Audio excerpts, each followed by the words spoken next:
오늘 우리에게 주시는 성경 말씀은 출애굽기 2장 1절에서 10절입니다.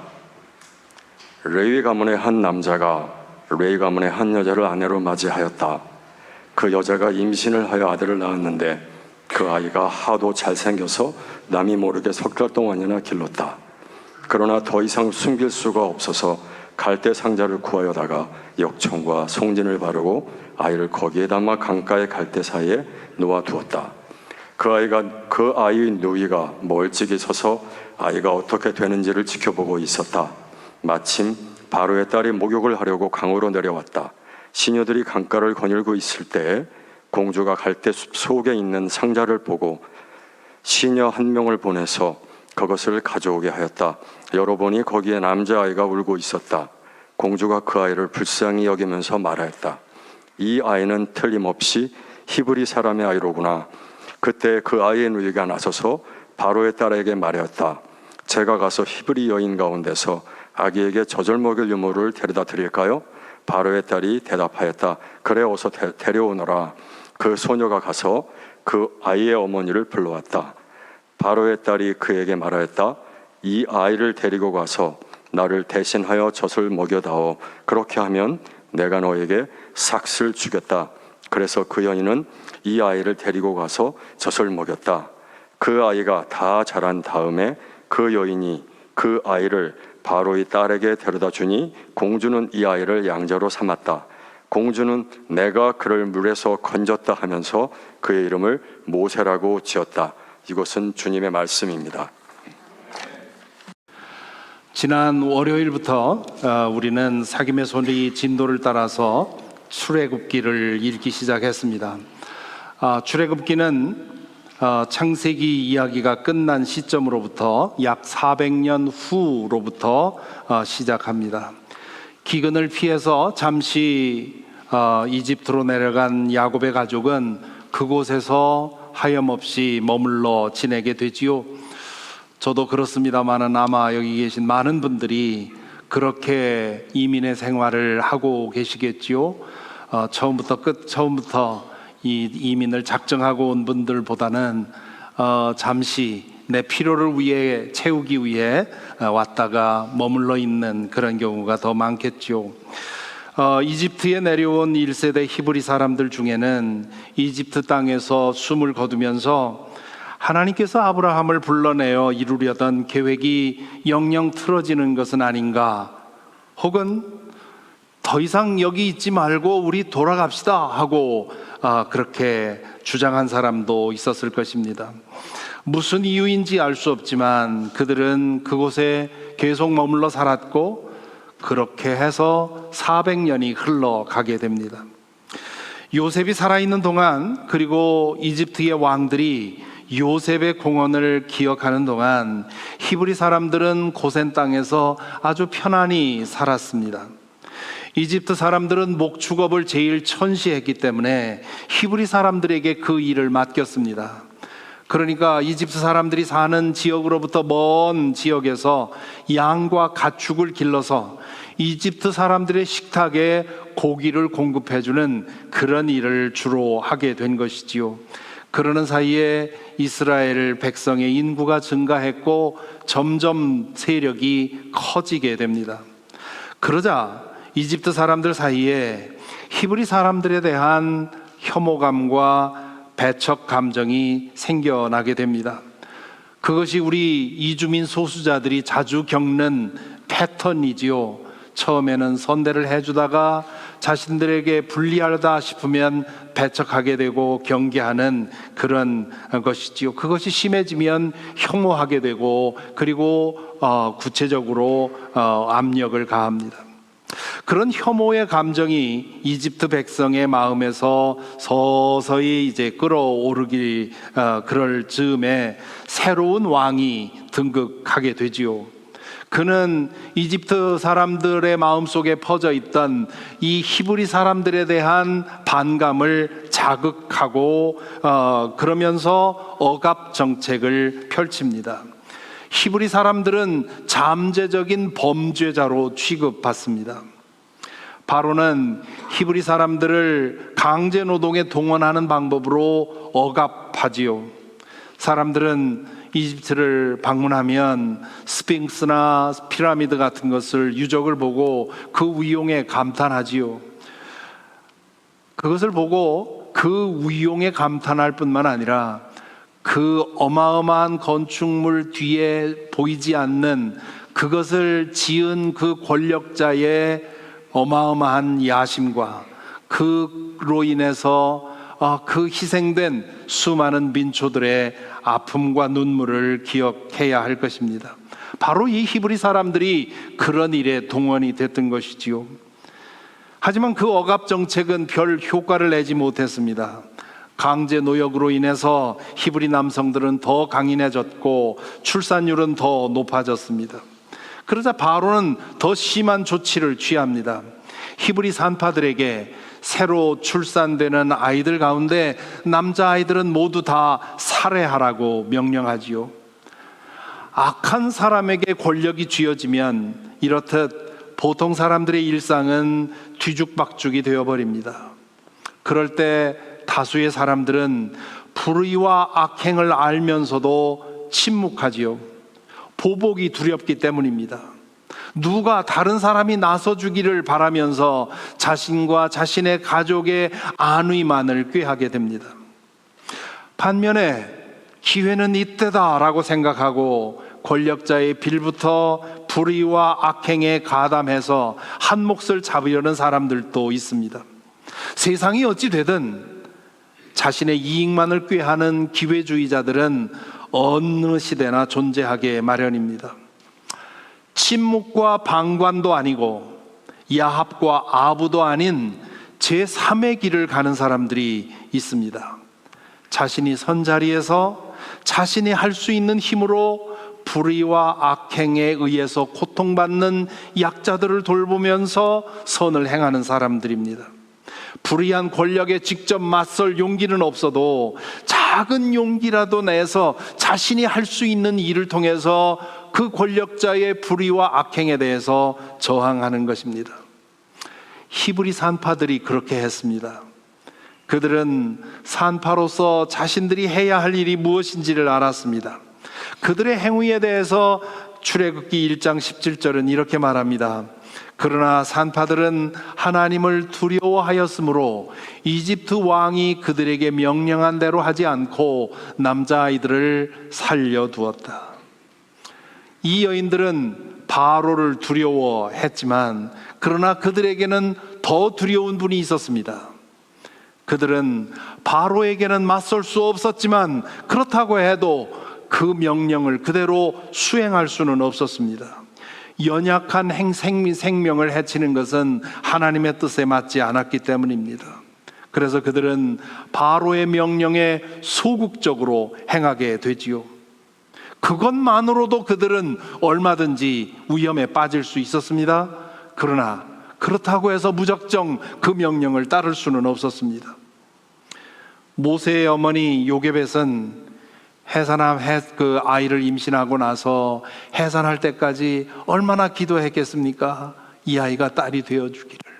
낳자마자 아이를 잃는 그런 수많은 여인들이 당하고 있는 슬픔을 자신은 당하지 않기를 소망하면서 얼마나 딸이 나오기를 기대했겠습니까? 그런데 태어난 아기에게 달리지 말아야 할 것이 달려있는 것을 보고는 하늘이 무너지는 것 같았겠지요. 요게벳은 바로의 불의한 명령을 그 어린 생명에게 행할 수가 없었습니다. 자신의 힘이 닿는 한 그 아이를 보호해주고 싶었습니다. 그러다가 한계에 이르자 아들을 갈대 상자에 넣어서 나일강에 띄워 보내지요. 그때 모세의 누이 미리암이 나타납니다.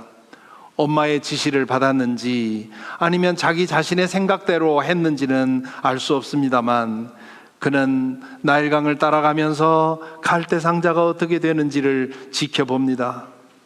갈대 상자는 나일강을 따라 내려오다가 궁궐 근처에 있는 갈대 숲에 갇혀버립니다. 미리암은 발을 동동 구르며 지켜보았을 것입니다. 들어가서 꺼낼 수도 없고 거기에 그냥 있다가 내 동생이 죽게 될 것 같으니까 얼마나 두려워 떨었겠습니까? 그런데 바로 그때 바로의 공주가 시녀들과 함께 목욕하러 나왔다가 갈대 상자를 보고는 가져와서 열어보게 합니다. 공주가 그 안에 있는 아이를 보고 너무 좋아하는 것을 멀리서 지켜본 이 미리암이 용기를 내서 그 공주에게 다가갑니다. 그것도 매우 위험한 일이었습니다. 하지만 그런 용기를 냈고 어머니가 다시 동생을 안아 키우는 키울 수 있도록 주선하지요. 이것은 바로의 공주에게도 쉬운 일이 아니었습니다. 그는 아버지가 내린 명령이 얼마나 지엄한지 알았지요. 하지만 지금 자신 앞에 있는 그 연약한 생명을 내몰라라 할 수가 없었습니다. 그것도 아마 보이지 않는 하나님의 손이 그 공주의 마음을 만지셨기 때문에 그런 것일 것입니다. 공주는 문제가 되어서 나중에 문제가 되면 그때 해결하기로 하고 우선 이 아이를 살리고 싶었습니다. 그래서 결국 수많은 이스라엘 남자아이들이 학살당하는 중에 모세는 살아남을 수 있었지요. 주의 깊게 읽은 분들은 눈치챘겠지만 모세의 아버지와 형 아론은 이 이야기에서 등장하지 않습니다. 어머니와 딸이 작은 용기를 내어 위험을 무릅쓰고 아기를 보호하는 동안 도대체 두 남자는 무엇을 하고 있었을까요?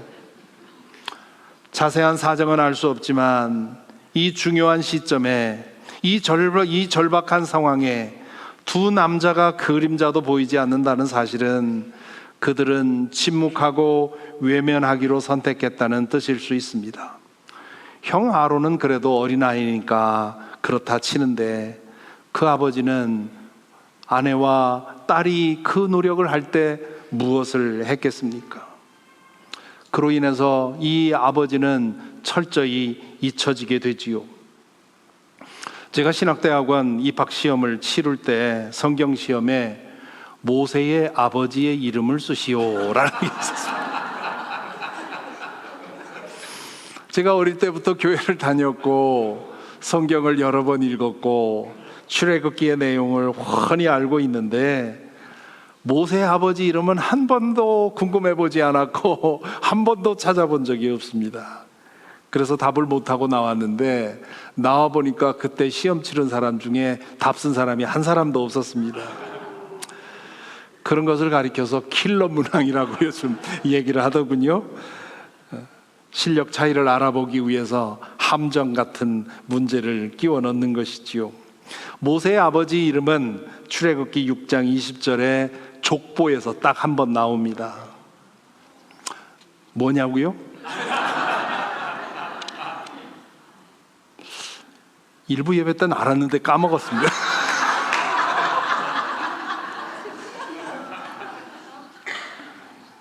아므람.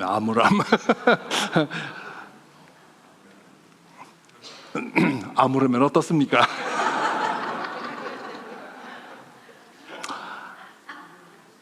흥미롭게도 출애굽기의 첫 2장에서 남성들은 모두 악당이거나 겁쟁이거나, 어떻게 그렇게 현실과 똑같지요? 바로는 권력욕에 사로잡혀서 약자들을 잔인하게 억압하는 불의한 권력자의 전형입니다. 그는 자신의 타락한 에고를 만족시키기 위해서 거대한 토목공사에 소수민족들을 동원합니다. 그는 또한 이민자들을 잠재적인 범죄자로 몰아 유아 살해를 정당화시킵니다. 히틀러가 유대인들을 학살할 때 사용한 것과 똑같은 방식이지요. 이집트 백성은 바로의 불의하고 악한 명령에 군말 없이 순종합니다. 히브리 사람들을 잠재적인 범죄자로 여기고 나니 그들에게 어떤 악행을 해도 괜찮다고 생각한 것입니다. 그들은 히브리인들이 사는 동네를 감시하다가 아이의 울음소리가 들리면 수색해서 아무 연민도 없이 남자아이를 학살했습니다. 바로의 명령을 구실로 이주민 소수자에 대해서 평소에 가지고 있었던 원한 감정을 폭발시킨 것이지요. 최고 권력자 바로의 불의와 악행, 그리고 이집트 백성 다수의 야합과 침묵과 방조와 회피가 합해져서 히브리 사람들에 대한 억압과 박해와 살육이 거침없이 행해지고 있을 때 히브리 산파들, 히브리 여인 요게벳, 그리고 그의 딸 미리암은 작게나마 소극적으로나마 용기를 내서 그 불의와 악행에 저항했습니다. 바로의 공주도 왕과 왕자들에 비하면 약자였습니다. 바로가 행하고 있던 불의와 악행의 규모에 비하면 그 여인들이 행한 일은 너무나도 작고 사소했습니다. 하지만 그들은 바로의 불의와 악행으로부터 존재 자체를 위협받는 연약한 생명을 보호하기 위해서 위험을 무릅쓰고 용기를 냈습니다. 불의와 악행은 너무나 크고 그들의 힘은 너무나 작기에 적극적으로 맞서서 싸울 수는 없었지만 소극적으로나마 용기를 내서 그 불의와 악행에 저항하며 선과 의를 행했던 것이지요. 이 여인들의 그 작은 용기는 모세를 살려내는 작은 기적을 만들어냈습니다. 하지만 그것이 전부였습니다.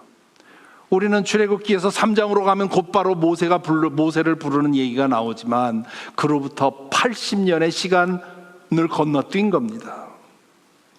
80년 동안 바로의 불의와 악행은 계속되었고 그 이후로도 오랫동안 히브리 사람들은 죽지 못해 사는 그런 고난을 겪어야 했습니다. 그로부터 80여 년 후 모세가 돌아와서 이스라엘을 이집트의 노예살이로부터 해방시킵니다. 하지만 그것은 고생 끝 행복 시작이 아니었습니다. 40년 동안의 광야 유랑 기간에도, 가나안 정착 후에도, 하나의 국가로 세워진 후에도, 다윗이 통치하던 황금기에도, 그 이후에도 권력자들의 불의와 악행은 언제나 존재했습니다. 때로는 다른 나라의 권력자의 침입으로, 또 때로는 자국의 왕의 악행으로부터 고통을 받아야 했습니다. 보통 사람들의 일상이 뒤죽박죽 될 정도로 그 불의와 악행이 심할 때도 있었고, 비교적 심하지 않아서 그런 대로 보통 사람들이 자신의 일상을 살아갈 수 있는 그런 때도 있었습니다. 여기서 우리는 인생의 불편한 진실 하나를 확인합니다. 우리의 인생 여정은 악과의 동행이라는 진실입니다. 인생으로 살아간다는 것은 여러 종류의 불의와 악행을 견디며 극복하는 과정입니다. 언제나 이길 수 있는 것도 아닙니다. 때로는 속절없이 불의와 악행에 의해서 희생되는 경우도 얼마나 많습니까? 미국에서도 그걸 얼마나 자주 봅니까? 우크라이나와 러시아의 전쟁에 파병되어서 헛되게 죽어가는 북한의 젊은이들을 생각하면 얼마나 안타까운지요. 잭소리 못하고 권력자의 명령에 그대로 끌려가서 죽을 수밖에 총알바지가 되는 이런 상황 속에서 우리는 그 불의와 악행이 얼마나 무서운 것인지를 알게 됩니다. 권력자들의 불의와 악행이 극심해서 사회가 혼란스러워지고 보통 사람들의 평온한 일상이 심하게 파괴되는 상황에 처하면 이 모든 불의와 악행을 한 번에 쓸어버릴 방법은 없을까 우리는 생각하게 됩니다. 혹은 불의와 악행을 완전히 제압해서 보통 사람들이 마음 놓고 살아갈 수 있게 해줄 만한 그런 이상적인 지도자는 없을까 우리가 굳어 돌아보게도 됩니다. 저도 철없던 시절에 선거철마다 그런 바람과 열망을 가지고 투표해 보았습니다. 하지만 그때마다 돌아오는 것은 실망뿐이었습니다. 진실은 이렇게 비정합니다. 이제야 깨닫는 사실인데 우리가 이 세상에 대해서 가질 수 있는 가장 위험한 생각은 한 번의 세상을 깨끗하게 쓸어버리겠다고 하는 이런 생각입니다.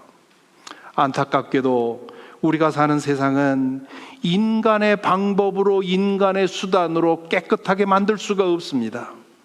세상을 깨끗하게 하겠다고 나선 사람 자신도 깨끗하지 않기 때문입니다. 그런 일을, 될 수 없는 일을 되게 하려고 애쓰다 보면 더 큰 악이 만들어지는 것이지요. 세계 역사를 잠시만 돌아보시기 바랍니다. 피의 혁명을 일으켜서 세상을 깨끗하게 하겠다고 나선 사람이 혁명을 성공시키고 나서 또 다른 혁명의 대상이 된 사례가 얼마나 많습니까? 세상을 유토피아로 만들 지도자는 인간 중에는 아무도 없습니다. 철학자 칼 포퍼가 그런 얘기를 했죠. 지난 역사 중에 나타난 정치 지도자, 왕이든 아니면 대통령이든 수상이든 간에 모든 정치 지도자들 절대 다수는 그 인격과 도덕성과 능력에 있어서 평균 이하였다는 겁니다. 그들에게 공통적으로 탁월했던 것이 딱 하나 있었는데, 그건 뭐냐면 유별난 권력의 욕망뿐이었습니다. 따라서 어떤 정치 지도자가 세상의 문제를 싹 다 해결해 줄 것이라고 기대하는 것처럼 위험한 일은 없습니다. 그래서 선출된 권력자를 감시하고 견제하는 그런 제도가 발전되어 온 것이 아닙니까? 인간은 근본적으로 죄에 물들어 있습니다. 새하늘과 새 땅에서 온전한 새로움을 입기 전까지 우리 존재 속에 스며 있는 죄성은 완전히 치유되지 않습니다. 예수 그리스도를 믿는다는 것은 성령의 능력으로 죄성을 치유받고 의롭게 살아가기를 위해 힘쓰는 것입니다. 그렇게 하는데도 우리 자신을 보면 어떻습니까? 그럼에도 불구하고 때로 넘어지고 때로 쓰러지지 않습니까? 거듭나서 거룩함을 향해 자라가기를 위해 힘쓰는 사람들도 이렇다면, 있는 그대로 죄성을 따라 살며 불의와 악행을 거침없이 행하는 사람들이 절대 다수인 이 세상이 어떻겠습니까? 이런 까닭에 불의와 악행은 우리가 사는 이 세상의 기본값입니다. 새하늘과 새 땅이 임할 때까지는 이 디폴트 상태는 변하지 않을 것입니다. 따라서 우리가 선택할 대안은 불의와 악행이 있기는 있지만 보통 사람들의 일상을 방해하지 않을 정도로 커지지 않도록 하는 것이지요. 믿는 이들은 이러한 상황에서 살아갑니다. 지난 사순절 기간 동안에 히브리서를 읽고 묵상하며 끊임없이 확인한 것처럼 우리는 고향이 따로 있는 사람들이고요, 흔들리지 않는 나라에 속한 사람들입니다. 우주의 운행과 인류 역사에 대한 하나님의 궁극적인 통치를 우리는 믿습니다. 우리는 그런 믿음으로 이 현실을 살아갑니다. 그러므로 우리는 현실의 불의와 악행을 똑바로 직시하는 한편 그 현실에 함몰되지 않도록 힘써야 합니다. 그래야만 히브리 산파들처럼 권력자들의 지엄한 명령 앞에서 하나님의 뜻을 따를 수 있습니다. 우리에게는 땅의 통치자보다 하늘의 통치자가 더 중요합니다. 결국 모든 것을 다스리고 심판하시는 분은 하나님이시기 때문입니다. 하나님께서 모든 것을 새롭게 하실 날이 오면 비로소 인간의 죄성은 깨끗이 치유되고 우리가 그렇게 간절히도 소망하는 불의와 악행이 없는 세상이 될 것입니다. 우리 믿는 사람들은 그런 소망을 품고 불의와 악행이 일상사가 되어버린 이 세상을 살아갑니다. 그렇기 때문에 이 세상에서 불의와 악행이 극심해진다 해도 그것 때문에 놀라거나 당황하지 않습니다. 동시에 그 일로 인해서 우리는 마음 아파합니다. 그래서는 안 되는 것을 알기 때문입니다. 하나님이 지으시고 의도하신 세상은 이런 세상이 아닌 것을 알기 때문입니다. 그래서 더 간절히 기도하는 것이고, 그래서 조금이라도 그 상황을 변화시키기 위해서 애쓰는 것입니다. 하지만 뭐 큰 직함이나 권세를 가졌다면 모르지만 저와 여러분 대부분 같은 우리 보통 사람들에게 있어서는 세상의 불의와 악행은 너무 커서 무력감에 빠지기 쉽습니다. 세상을 뒤흔드는 불의와 악행 앞에서 내 기도가 무슨 소용인가 생각할 수 있지요. 나 혼자 선하고 의롭게 살아보아야 무슨 소용인가 생각 드는 것은 당연한 일입니다. 그렇기 때문에 많은 사람들이 세상이 어찌되든 상관하지 않고 눈 질끈 감고 자신과 자신의 가족만을 위해서 살아가려는 것입니다. 모세가 태어날 때 많은 히브리 사람들이 그렇게 생각하고 그렇게 행동했습니다. 바로의 저 폭정을 한 번에 끝낼 방도가 없으니 그냥 숨죽여 연명하는 수밖에 없다고 생각했습니다. 그들도 하나님을 믿기는 믿었지만 하나님은 너무나 멀고 바로는 너무나 가까웠습니다. 하지만 그 엄혹한 상황에서도 여전히 하나님을 가까이 모시고 사는 사람들이 있었습니다. 지금 겪고 있는 이 엄청난 불의와 악행을 하나님이 그냥 내버려 두는 것을 이해할 수는 없지만, 그러나 온 우주를 통치하시는 하나님께서 지금도 다스리고 계시고 결국 그분의 큰 섭리 안에서 바로잡아 주실 것을 믿었습니다. 히브리 산파들이 그랬고요, 요게벳이 그랬습니다. 그런 믿음이 있었기에 그들은 위험을 무릅쓰고 자신들의 작은 힘이 닿는 한도 내에서 그 불의와 악행으로 인해서 희생당한 사람들을 돌보며 거룩하고 의롭게 살기 위해 애썼던 것입니다. 그들에게는 바로의 악한 권력을 끝장내겠다는 뜻도 그런 희망도 없었습니다. 세상의 모든 악을 한 번에 쓸어버릴 방법은 없을까, 그런 생각하지 않았습니다. 그들은 다만 하나님의 큰 섭리에 모든 것을 맡기고 그분의 뜻을 따라 불의와 악행이 일상사가 된 세상에서 매일 그들이 할 수 있는 일을 했던 것이지요. 그리고 하나님은 그 여인들이 모르는 사이에 그들이 낸 작은 용기를 사용해서 큰 섭리를 이루셨습니다. 사랑하는 성도 여러분, 여러분들에게는 히브리 산파들과 요게벳이 가지고 있던 이 믿음이 여러분에게는 있습니까? 이 세상의 그 어떤 통치자도 영원한 심판자이신 하나님의 다스림 아래에 있다는 사실을 믿으십니까?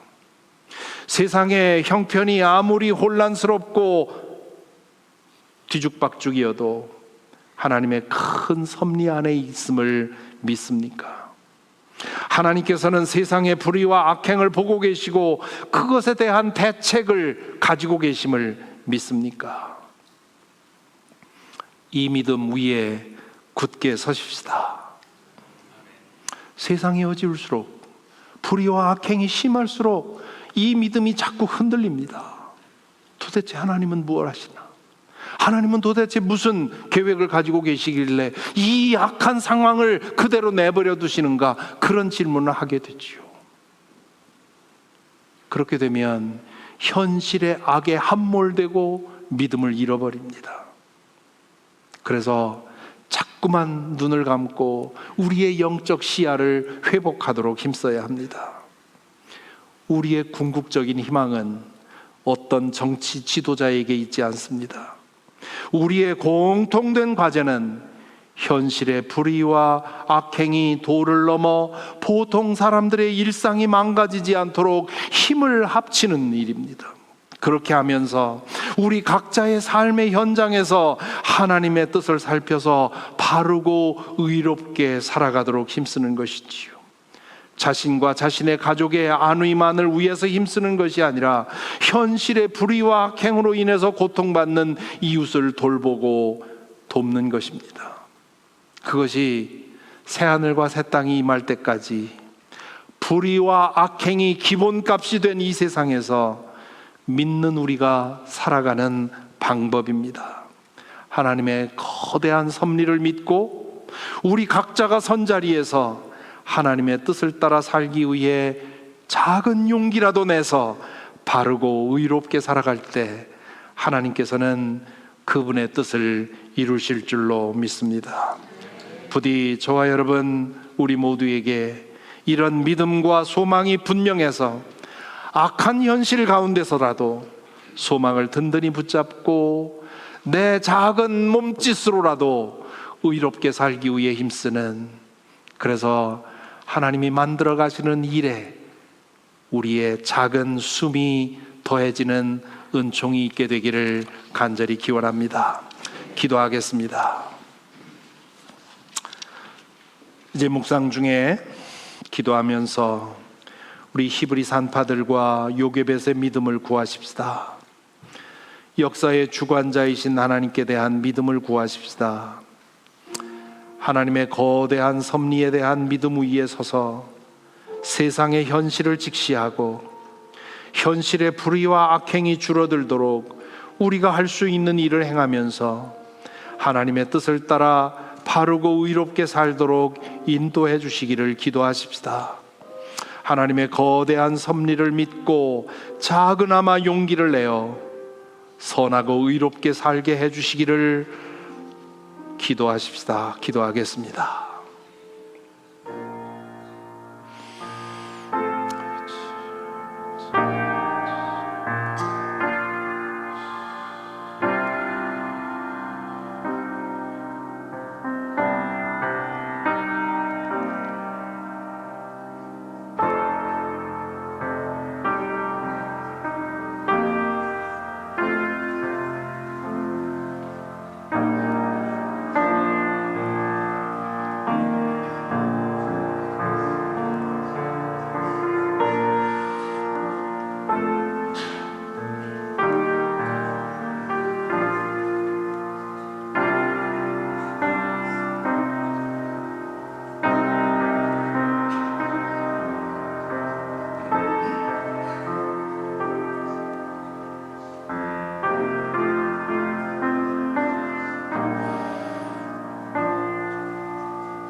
아멘.